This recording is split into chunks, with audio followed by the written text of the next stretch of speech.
လာပါဒီတိုင်းသင်ခန်းစာတော့ကျွန်တော်ဒီဆွဲထားတဲ့ shape တွေပေါ့နော် shape တွေကိုကျွန်တော် copy ပွားမှာဖြစ်ပါတယ်အဲ့တော့ copy ပွားမယ်ဆိုရင်ကျွန်တော်ဒီ copy ယူခြင်းတဲ့ဟာပေါ့နော် copy ယူခြင်းတဲ့ဟာကို selection 2တစ်ချက်ယူပြီးရင်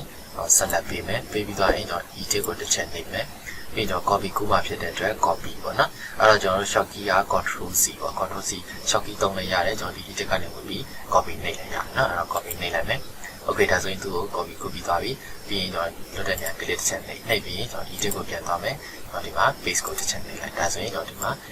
ပုံရသွားတယ်ဒါကြတော့ကျွန်တော် edit ကနေ copy နဲ့ paste နဲ့ပေါ့နော် okay နောက်တစ်ခုကကျွန်တော်ဒီ edit ကနေမသွားဘူးကျွန်တော် control C control V နဲ့မသုံးဘဲနဲ့ဆိုရင်ကျွန်တော်ဒီပွားခြင်းတဲ့ဟာပေါ့နော်ပွားခြင်းတဲ့ဟာကို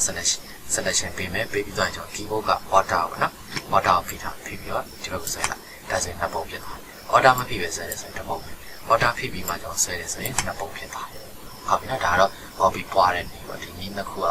ကိုအဆင်ပြေတဲ့ဟာကိုတောင်းလို့ရတယ်နော်အဲ့တော့ကျွမ်းကျင်သွားရင်တော့ကျွန်တော် control C control V နဲ့တက်ပြီးသုံးတာရှာပါတယ်ကျွန်တော် order ကိုဖိပြီးတော့ကို